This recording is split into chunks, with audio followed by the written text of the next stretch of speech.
All right. Self-mute, Pradeep. You can be Before muted. If you have another any phase. questions, feel free to jump in and ask. I will. Your audio will be recorded, but your faces will not. So as I started, yeah, the recording is just going to be of my face. If you guys have anything to say, I can see you, but for posterity, your faces will not be around. So welcome to. Perfect. All right, welcome to class 1 of month 4. We're looking at advanced provocations.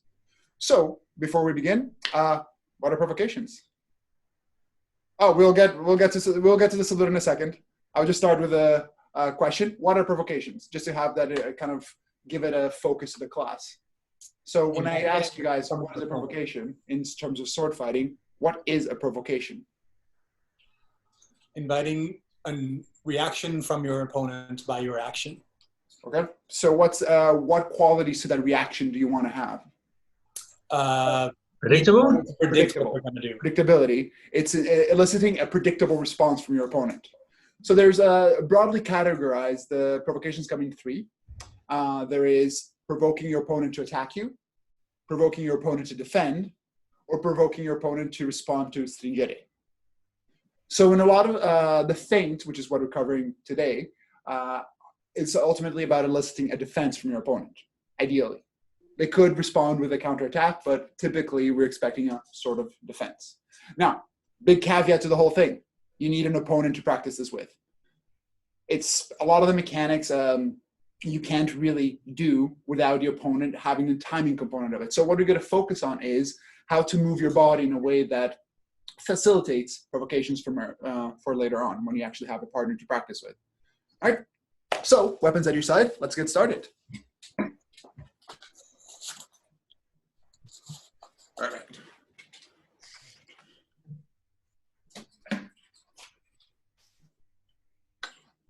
Arte. Arte. Ardore. Ardore. Onore. Honore. All right, let's warm up. Let's put the swords down. And let me put on a timer here.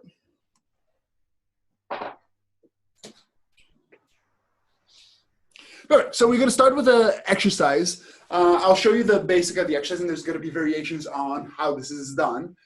One of the Filipino instructors that came to this, Maya Sotohome, her teacher had an idea of an exercise called the pendulum. So it's really about movement, and that's what we're going to start with.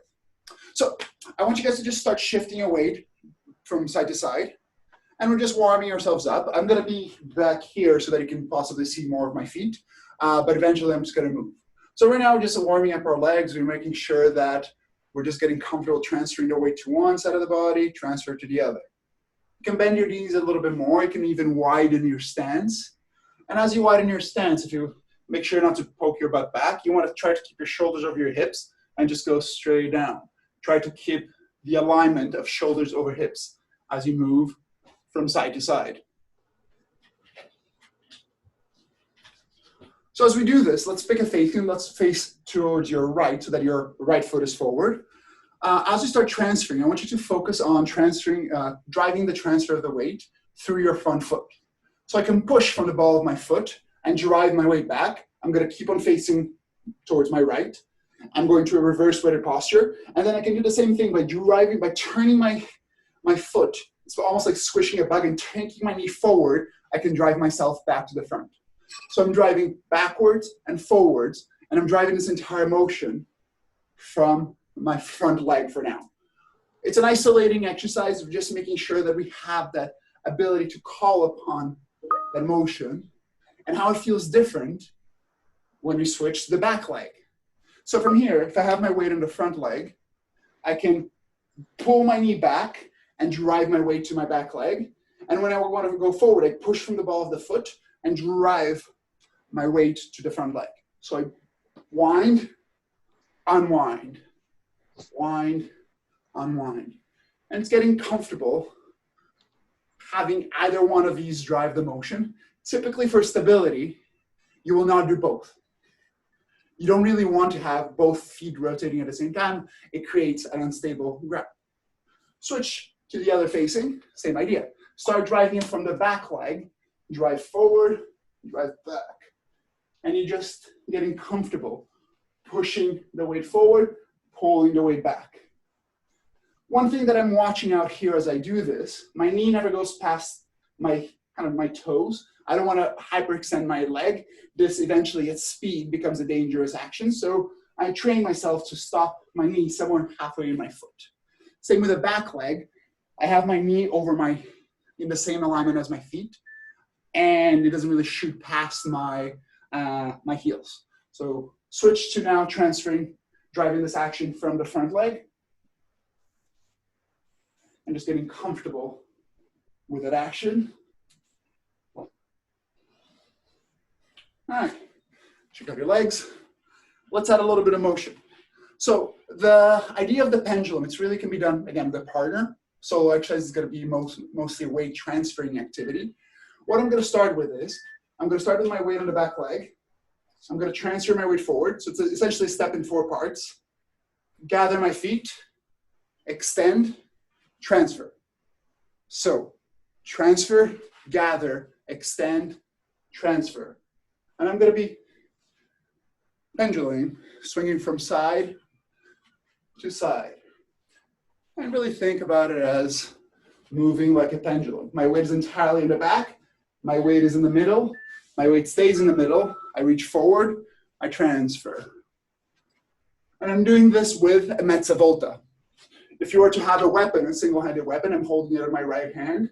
You can imagine I'm getting into a place where I can strike with my right hand. You don't need a weapon. This is just illustration purposes. Then I can withdraw. Transfer, gather, transfer, switch. Transfer, gather, transfer, switch.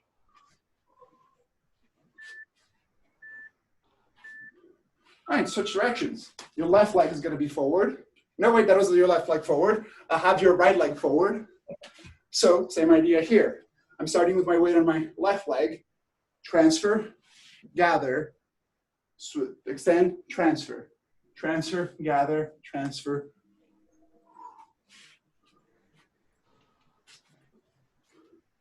To be more in alignment with how we step at duello, once I get to the gathering, I am extending my foot forward, but I am stepping.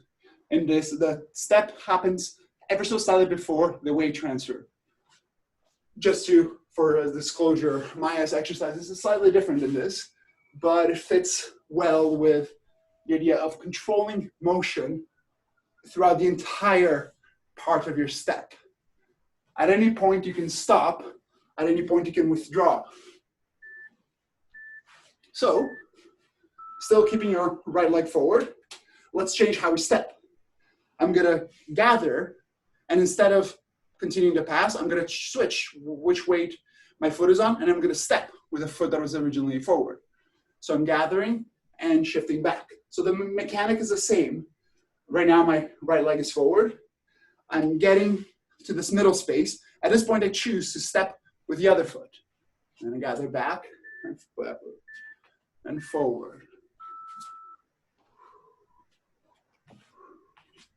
If you want to add a strike into that, feel free to do so.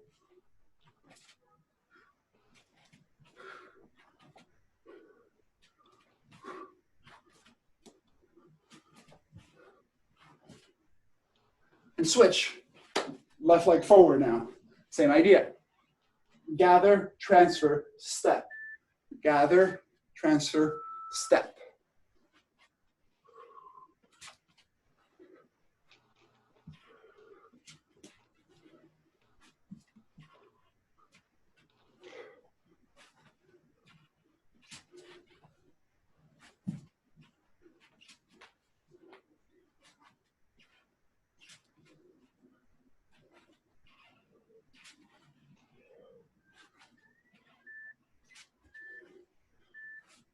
All right. You don't need a weapon. I'm going to have it just for illustration purposes. Let's get the joints a little bit activated. I'm going to start with my left arm. I'm going to start with a wrist rotation. So imagine you're doing a wrist cut. Elbow, full shoulder. Wrist, elbow, shoulder. Wrist, elbow, shoulder. Keep your arm relaxed. You're not trying to engage the shoulders. You're trying to just get the joints moving.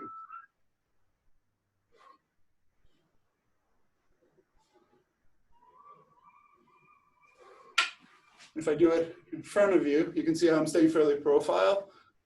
The weapon stays close to my body as I do the transferring. Switch hands, same idea. Sideways.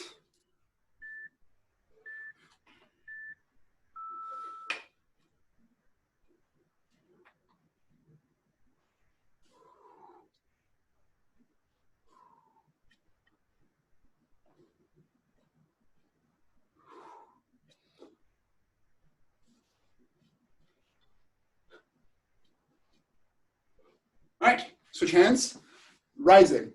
You're going to deliver a rising action with your wrist, rising with the elbow, and rising with the arm. Wrist, elbow, arm. Wrist, elbow, arm. I'm hitting the ceiling, so I'm shortening my stick. That's why I said you don't need to have a weapon unless you have enough vertical space.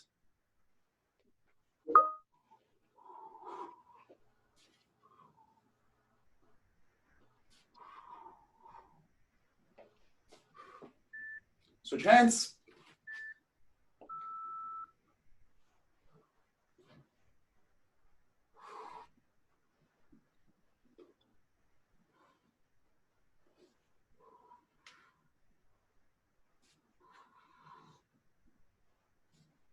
This is a great warm-up if you're doing more single-handed weapons. For longsword, it uses similar joints, but the mechanics are obviously slightly different. All right, let's pause. Let's do a few more balancing exercises. Start with your feet about shoulder width apart, and take them, there you go, take them a little bit wider than shoulder width apart. Now point them, not at 45 degrees, but a little bit within 45 degrees. You're gonna start squatting. You're gonna start keeping yourself nice and vertical, and you're gonna start shifting your weight from side to side. Lower yourself a little bit more. Your goal here is try to stay level.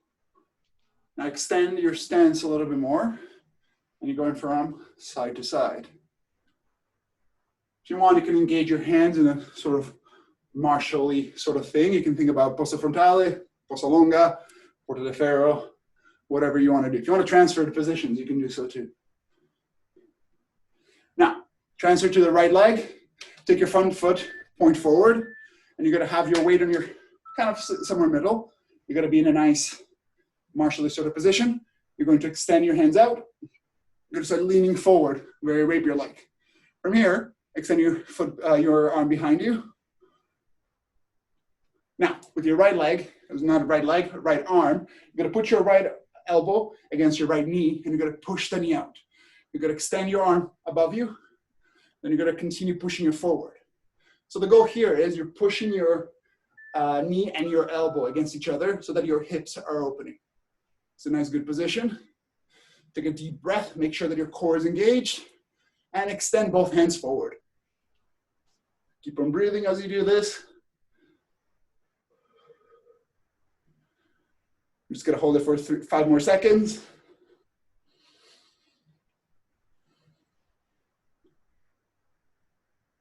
Put your arm behind you.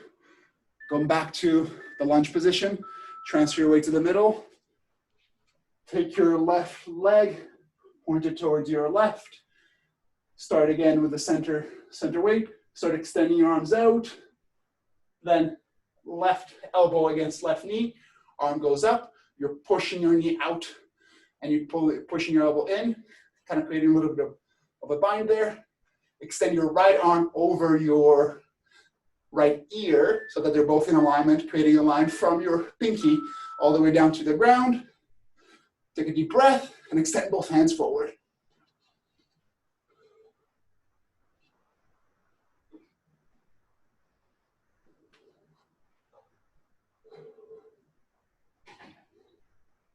Hold it for 5 more seconds.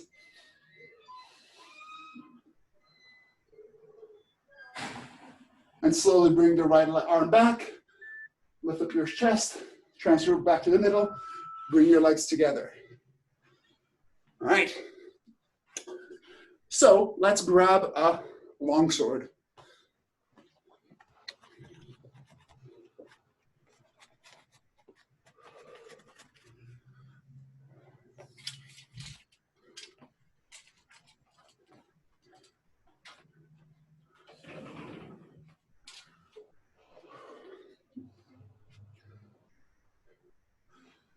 So a critical aspect of every feint, regardless of what provocation you're doing, is the mechanic of order. More so than anything else, if you don't move in good order, you won't be able to respond in time to what your opponent is giving you. I came to sword fighting thinking being surprising, being quick was important. In a lot of ways, being predictable and being able to and having enough time to respond to that is stronger than trying to surprise your opponent. What you want is, you want to give your opponent enough time for them to recognize, it is an attack to my head. I shall parry with this action. And once they respond, then you can respond to that.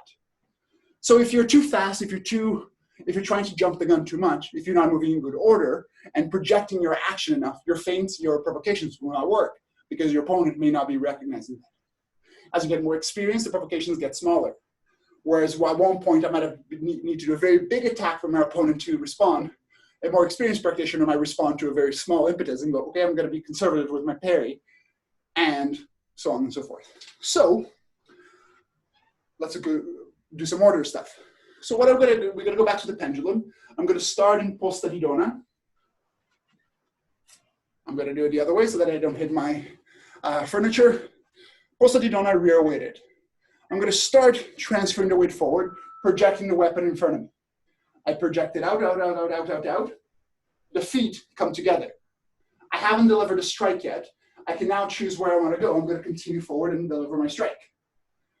Now I'm going to recover. I'm going to deliver a rising blow to come into finestra and come back to rear weighted posture.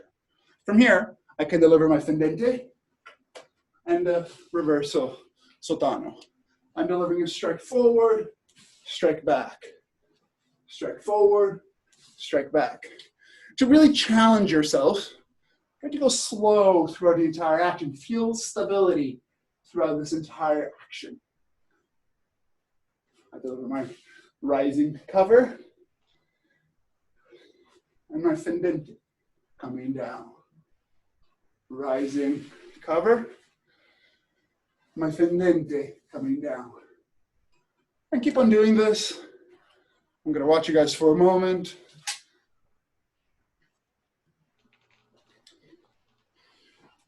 The trick is keep the sword motion consistent. There should not be, especially if you can see yourself in your camera, there should not be a point where the sword stops moving. The sword is always going down. It can be going down very slowly, but it is still going down throughout the entire action. Try the same thing from the opposite shoulder. You are now in posta di donna sinistra. You're delivering the blow from a reverso and recover back with a mandrietto sotano. Reverso fendente, mandrietto sotano.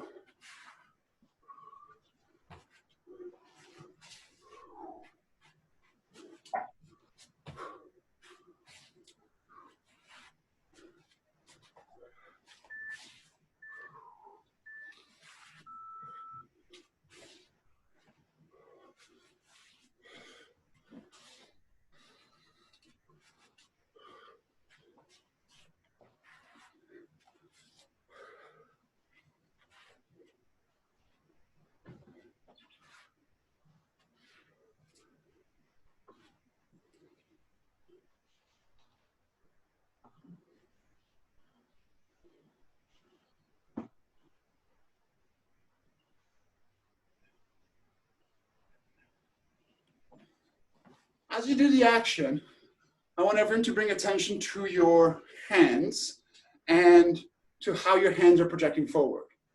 So an easy thing to do, especially without partners to punish you for it, is starting to do your attack. My hands are projecting ahead of my sword, and then the sword comes down late.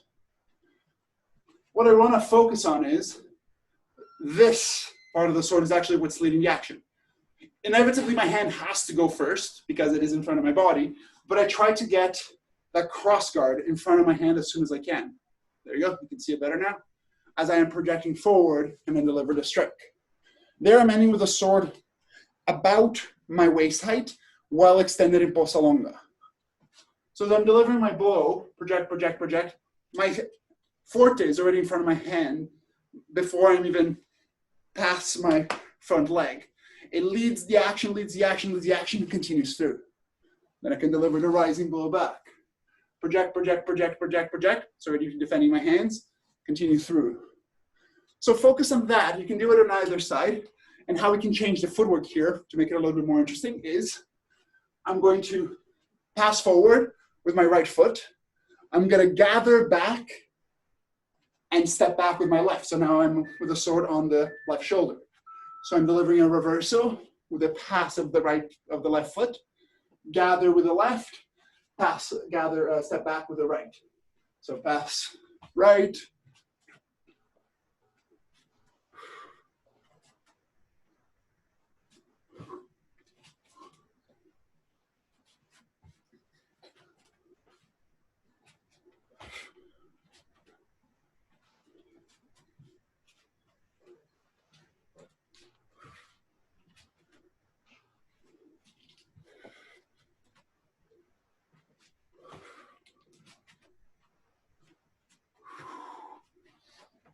you want to add a little bit of breathing into this. Inhale when you get back to posta di donna. Exhale with the end of your step. Inhale.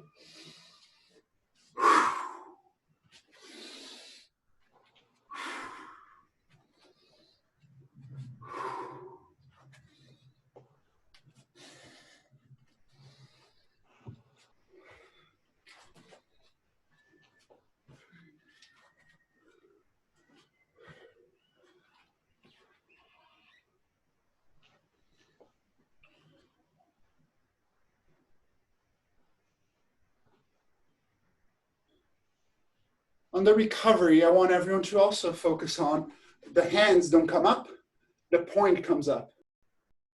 So as I'm delivering my blow, I strike however I'm recovering. It's the point that covers my head, not my hands. The leverage will be faster. So if you can see me here, this is my opponent's perspective. I've delivered my blow. As I'm defending, the point covers my head, not my arms. This is slow to move. You want to move hands tied to the body. This creates a stronger mechanic. Okay. We'll get back to that in a second. Let's start adding some stramazzone. What is a stramazzone? That is not a rhetorical question. What is a stramazzone? Is it a retaking control turn? No. Oh. That's a cavazione, you're thinking. Ah, crap. Although the stramazzone can be used to retain control, it is a circular wrist cut. This is a stramazzone, or a type of stramazzone. You've done many of them before. I do them all the time. What we're working on right now is the feint via stramazzone. So what I want to start with is just the mechanics of the stramazzones and how you can deliver some pretty cool actions from there. So let's have our left foot forward. I'm going to be facing the camera for just hopefully for a better angle. I can deliver a fendente, and I can drop the point lifting up the pommel to initiate the stramazzone. And you have 3 lines available to you once you begin this action. You have the same line to attack back from where you started. You have the opposite downward line, and you have the opposite rising line. And that's the more interesting one, the one that most people are not expecting. So most stramazzone actions that we are used to will be mandretto followed by reverso, or reverso followed by mandretto. Usually because someone is expecting I open you up on your outside line, I deliver a blow to your inside line. That's often what we are expecting. It's also one of the more sensible actions to do because it keeps you covered from a potential threat from your opponent. Unfortunately, with a long sword, you'll find that a lot of people can respond to that fairly well because of the leverage of the sword. This type of feint works well against opponents that are doing big actions and against opponents that are just not expecting it. So, notwithstanding, it's still a sensible action to practice. So let's actually work it out. So I can deliver my fendente. In this case, I'm not going to step. If you want to step, actually, let's not step. Let's do it without stepping. The timing changes. As I get to my extension, I'm not cutting through my opponent yet. You can imagine that they're either parrying you or you're avoiding contact with their sword. Regardless, I'm delivering my action. I'm not cutting through my opponent. I'm going to drop the point. I'm going to pull the point back, just delivering the stramazzone, trying to keep your arms fairly extended, and then cut back on the same line. So recover back to posta di donna, cut again. It's almost like doing a disengage over your opponent's sword. I am attacking again. Attack again. Attack again. You can add a little bit of weight shift as well. Project the sword, project. Pull the sword back, strike again. Project, strike again. Project, strike again. Project, strike again. Let's do the same, but now with a reversal. So we're delivering our mandretto, drop the point, pull the pommel forward. The nice thing is once you're here, it's a yield. It's protecting your head if it needs to. But at this point, you can choose where, this is the point where you decide which line you want to go on to. So from here, I'm going to pull the pommel down across my hip so that the sword moves in the plane of the reverso, and I can deliver my reverso fendente. So I'm delivering a mandretto, pull, reverso, recover, mandretto, stramazzone to reverso, mandretto, stramazzone, reverso. I'm going to do it sideways. Mandretto, stramazzone, reverso. Mandretto, stramazzone, reverso. Mandretto to reverso. Mandretto to reverso.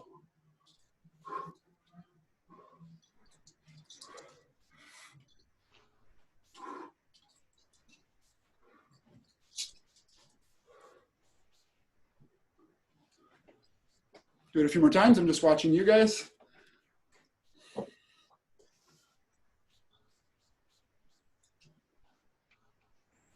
Beautiful.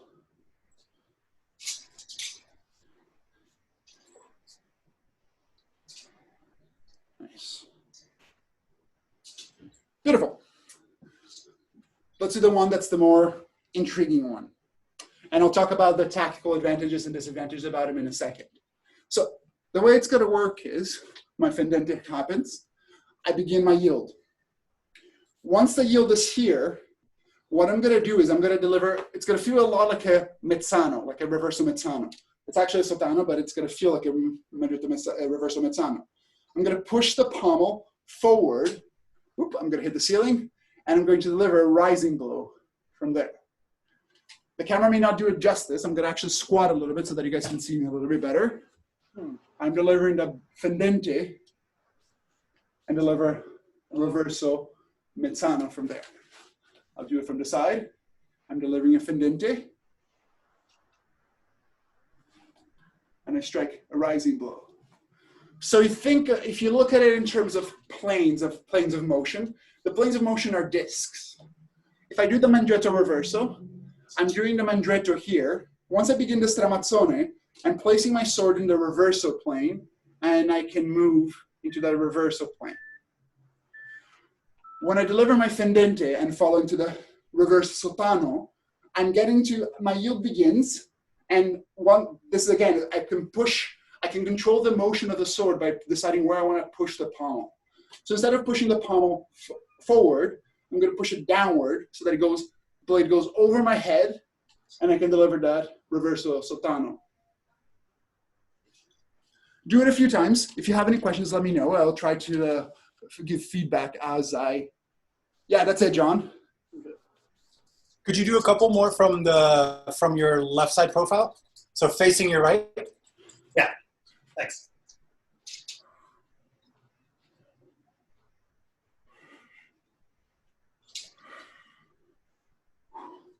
I'll go slow. I'll do 5 more slow, and then I'll do 5 more, a little bit more at speed.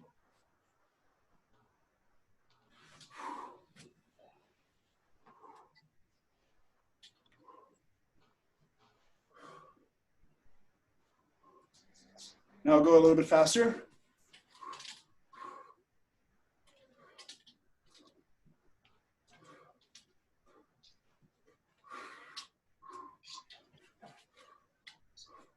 So the sensation that I want you guys to have with this is the conservation of inertia is there. You do not fight the energy of the weapon, you work with it. So as I'm doing these actions, and I'll keep on doing them, I'll do it from the opposite side. I'm delivering my action. There should be a sense of I am conserving the energy of the weapon. Instead of going forward, it's going down and into a new direction. I can change that momentum by controlling where the direction of motion of the sword is. So what I want to work on now is, we'll do this for a few minutes, is we're going to go through those 3 actions. Alternating between every single one of them. You can have right foot forward, left foot forward. For now, we're not adding a stepping yet. We're going to deliver fendente, followed by a fendente, recover. Fendente, followed by a reverso, recover. Fendente, followed by a reverso sottano, recover. Fendente, fendente, fendente, reverso fendente, fendente, reverso sottano. Fendente, fendente, I'll go nice and slow. Fendente, reverso fendente. Fendente, reverso sottano. I'll count them out. We have 1, 2, 3. 1 is fendente, fendente. 2 is fendente, reverso fendente. 3 is fendente, reverso sottano. So just count them out. I'll go nice and at a pace. I'll do it from, I'll give you guys my back just for different perspective. 1, recover. 2, recover. 3, recover. 1, recover. 2, recover. 3, recover. 1, recover. 2, recover. 3, recover. 1,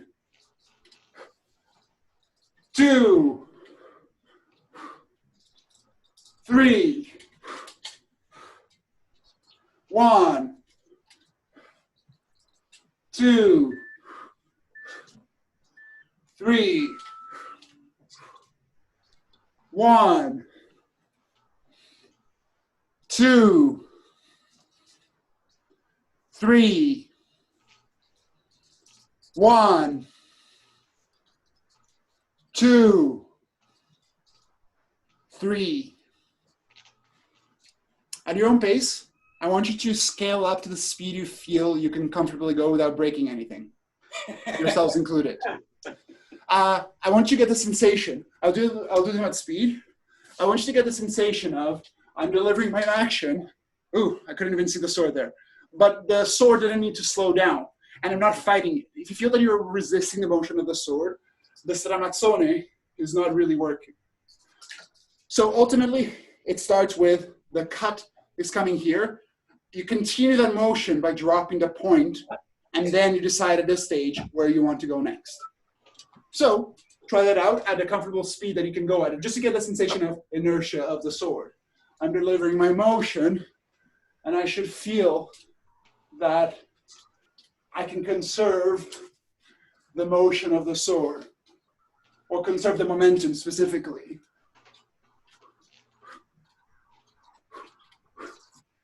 Go ahead and begin whenever you're ready.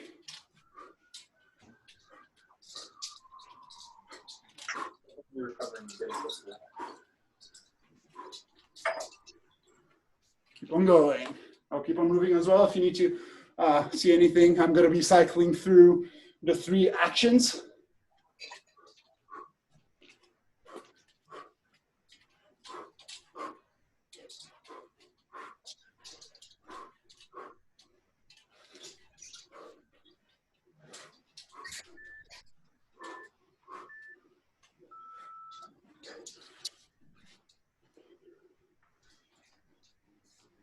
Let's add footwork. So, context for these actions and the footwork that accompanies it. There's a few things that I want to consider when I'm delivering these actions. One is the mechanic of my body. I want to support the blow with my hips. When I'm striking from the right, little segue, my arms don't ever really go sideways. It's my hips. So this is my arms moving. It actually puts a lot of strain on my back muscles. It's really my belly button that's moving. My belly button moves, my belly button moves. So my cuts are really about, I lift up the sword, I'm on one side, and as I lower it, it creates that arc. So you want to support this action. That's something that you can work with as well. Is if you feel that you're putting a lot of strain on your back, a lot of strain on your arms, really work on the core. Work on having that rotation that we had earlier from the motion, the driving motion from your hips. That's what's really driving the action here. And you'll make your feints much shorter in execution. So first thing to consider is the mechanic of your blow. So the step that you take, so if I'm delivering a mandritto followed by a reversal, there I step with my right foot and I just turn my hips to deliver the reversal. I can also deliver my feint, stramazzone, gather to change which foot is coming forward. That's where the stepping that we did earlier comes in useful. As I'm delivering my action, so this is in a case of I'm delivering a mandritto followed by a reversal, I'm delivering my mandritto, I gather my feet to deliver the stramazzone, and I step with my left foot so that I can step around my opponent, if that is the case that I want. So that is typically what we want when you look at a green cord. We're telling them fight the true fight. You want to have cover against your opponent's sword. So if there was a sword in front of me, like so, I want to cover the sword from this side. If I'm moving to the other side, I want to cover that sword from the opposite side. Let's break that. The first feint that we did. If there is a sword in front of me, and now that I think about it, a stick here would be great as an explanation tool. I'm gonna get creative. Let's see how this works. Sweet, well, there's a sword there. So what I'm delivering is, I'm delivering a fendente that would cover the sword, that would come on top of the sword. But my first feint attacked the same line. So what I'm doing is I'm disengaging under the sword, going over the sword, and delivering an attack on the same line. So this is neat, because I can strike my opponent in a shorter action they are likely going to parry. The danger is, you guys tell me, if I was fighting the true fight, how am I breaking the true fight here as I'm delivering my first attack and delivering my second attack? What is this not doing? You don't have true edge down to it. Right. I'm not covering their sword. Yeah. So typically this first action is going to be done as an attack to the arm.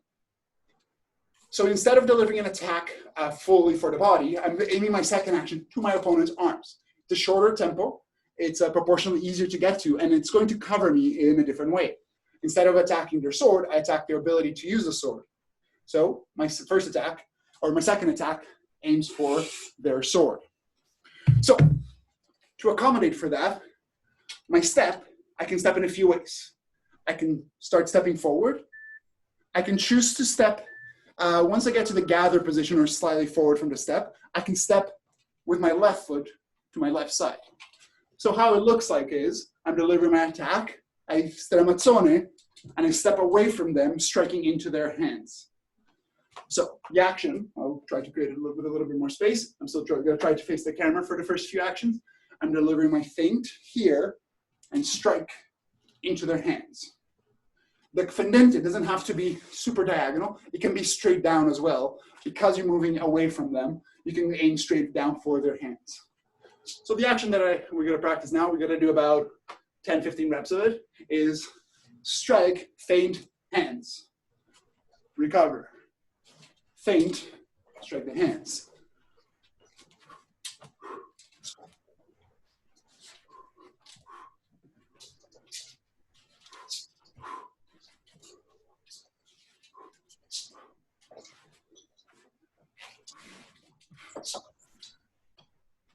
few variations that you can incorporate as well for step is you can begin the action and step a little bit forward. That's okay. It's the same as with the gather. As I do my feint, I can step to the side later as well. So the two variations that I'm showing here are I'm gathering, just gathering, stramazzone, step to the side, or a shorter step forward and then step to the side. The important thing is your weight is transferring to your right leg before you step to the left.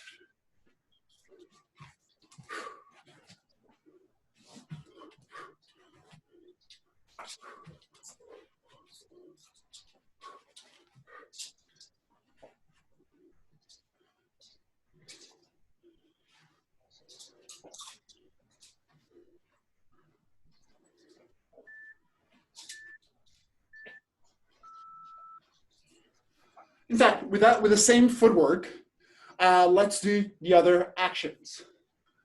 So I'm delivering my fendente, yield to a reverse fendente. I can step to the left. Because of the nature of the attack, I'll often do so with a triangle step. I'm striking, yielding, or doing my feint, stepping to the left, and as I finish the blow, I'll triangle to keep on facing my opponent. I'll do it from further away so you can see my legs. I'm delivering the fendente, reverso, finish facing your opponent. So let's try that a few times. Fendente, reverso, recover. Fendente, reverso, recover.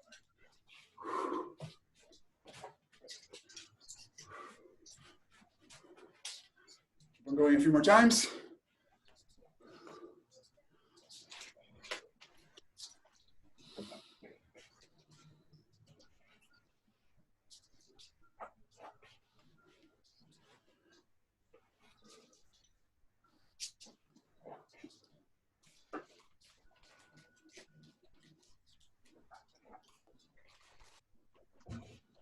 Yes. Right, last one. Same footwork, we're gonna deliver rising blow.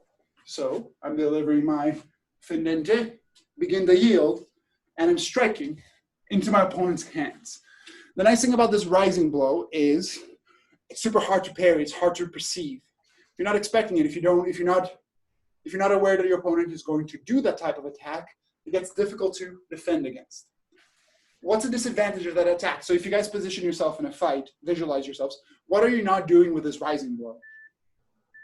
You're not really covering their weapon. They could easily cover you. You are assuming that your opponent is going to defend.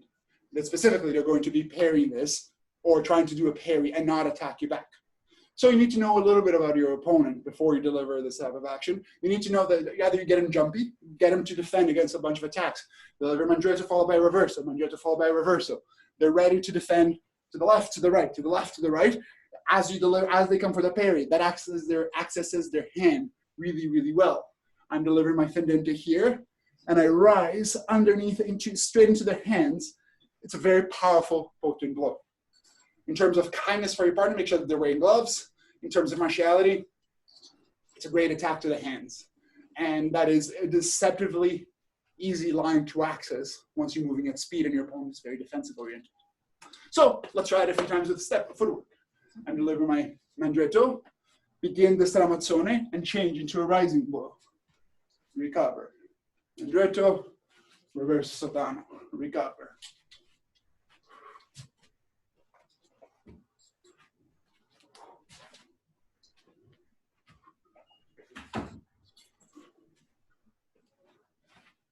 So you're could you like frame through your recovery of that stramazzone? Sure. I'm in Finestra already, so I'm just hanging out in Finestra. I'm delivering my fendente, yield, strike up. It depends on where my opponent's sword is. Right now, I'm just gathering back into Finestra, and back to Poseidona. If my opponent did parry or something along those lines, I could rise and cover that sword. I am in Finestra. It's just a cover from up here, bring the sword back to where it needs to be. Cool. Yeah, I was wondering if you were going over or back to your side and around your head. Either. Because I have no sword, I can do either. Yeah, cool. Thank you. Do it a few more times. Then we're going to put it all together.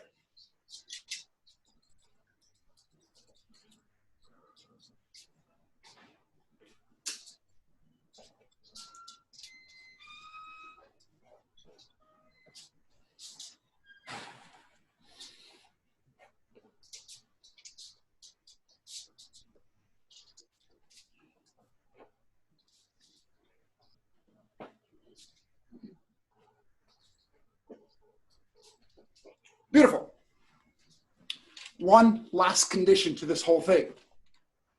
You should still be able to continue an attack, regardless of what you have in mind. The condition of order.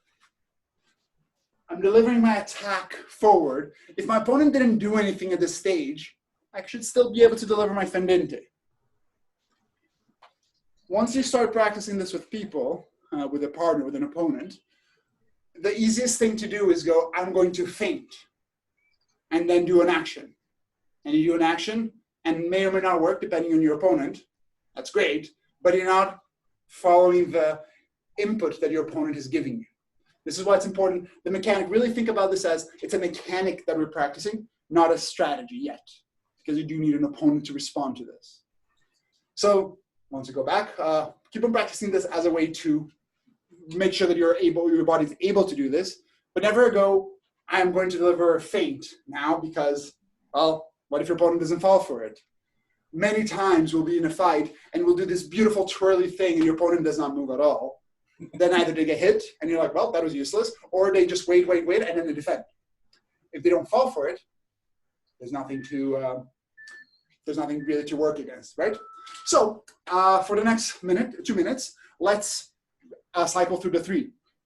Fendente, fendente, fendente, reverso, fendente, fendente, reverse, sotano. And you're going to be going with movement. Start rear weighted, transfer forward, and strike. And you can alter how you step. I will let you, the footwork doesn't really matter right now. You can practice full pass with the right, gather, step with the left. Up to you what you want to incorporate. Just alternate between the 3. Go at the intensity that you can support. Right? Starting now, go.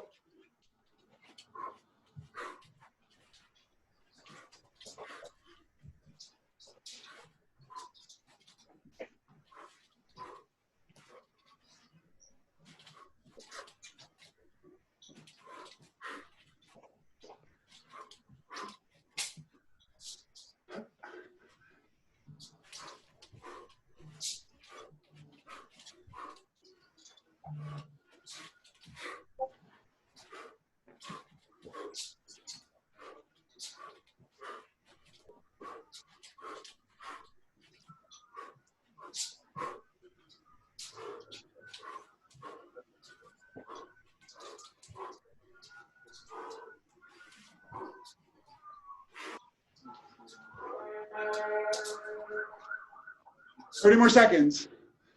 Keep on going. Go as fast as you're able to support it.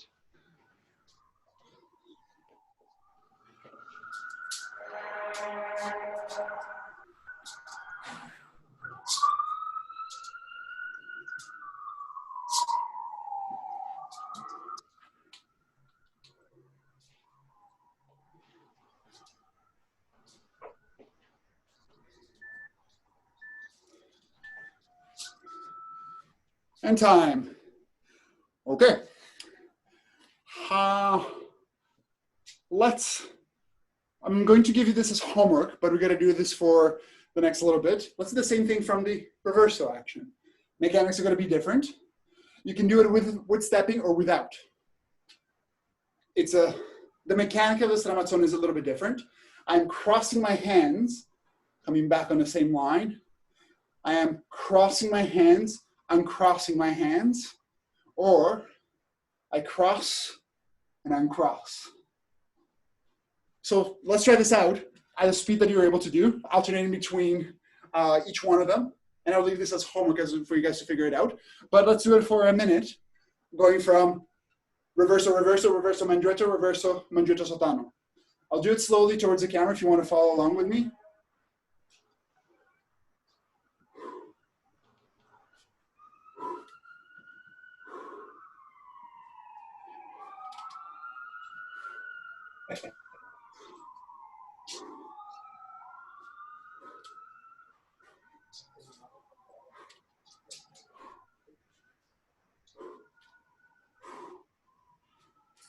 40 more seconds.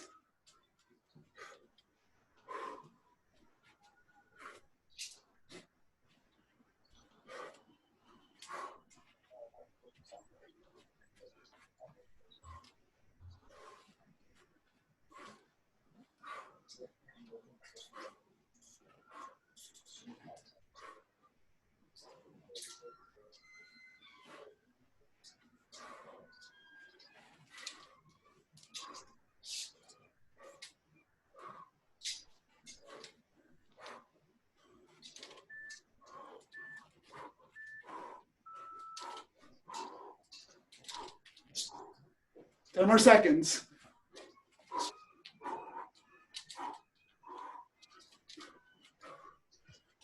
And time.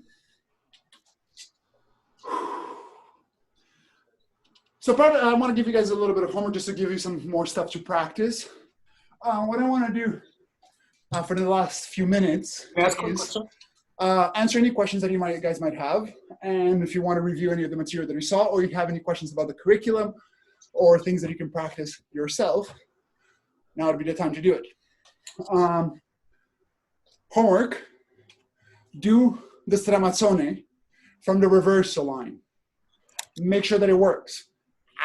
Go slow and smooth and stable, then scale up the speed. Make sure that you can go faster or as fast as you're able to do it without breaking anything.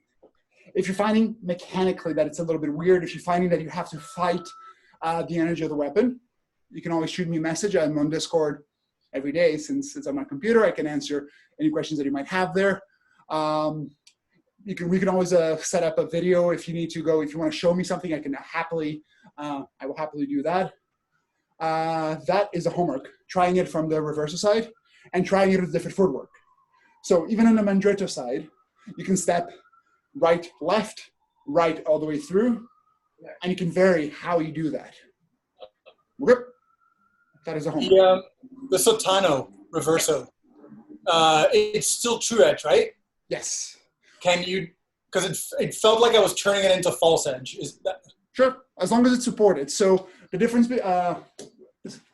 between the reverso mezzano done as fiore and the reverso mezzano or Schwertau done by the Germans is where the thumb is.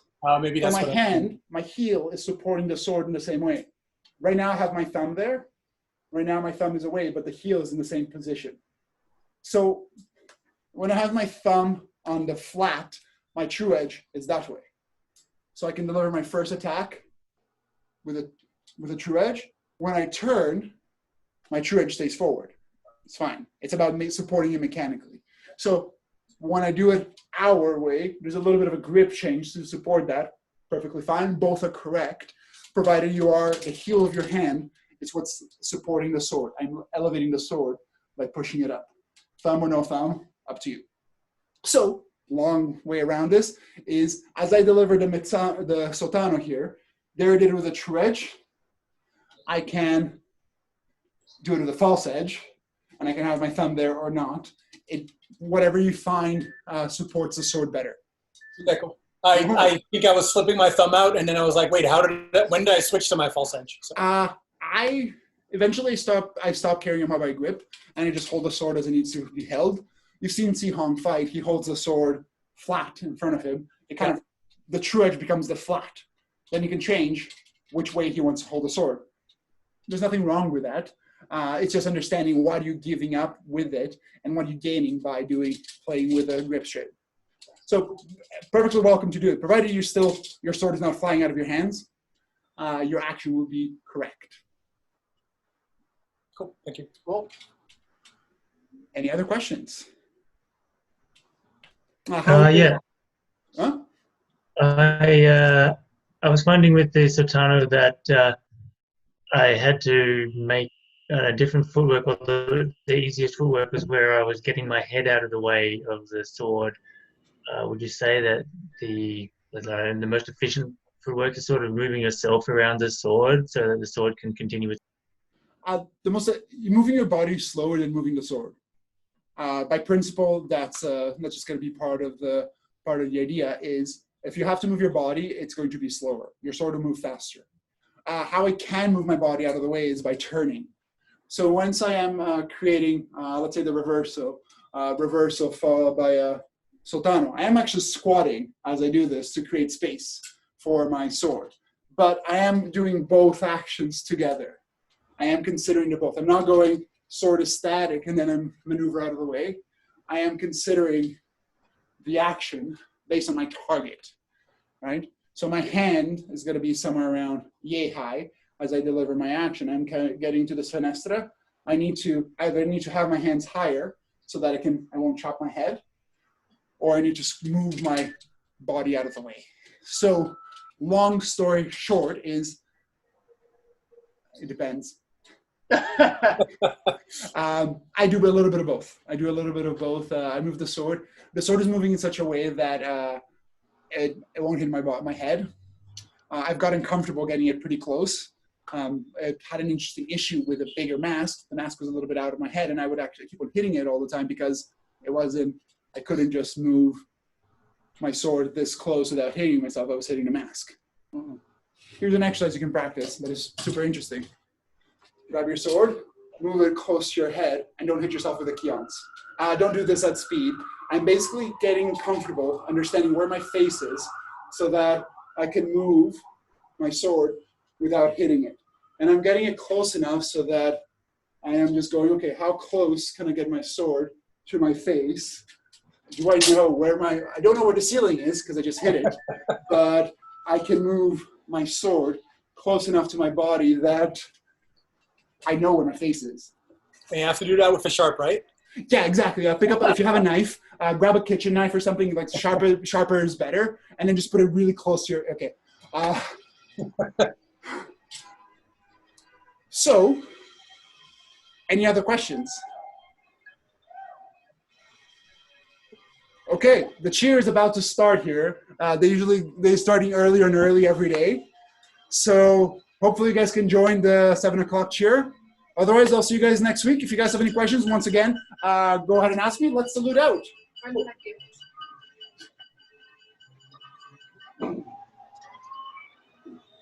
Weapons at your side. Arte. Arte. Ardore. Onore. Onore. Onore. Thank you very much. Have a great night. Thanks for class. Have a good one. Cheers.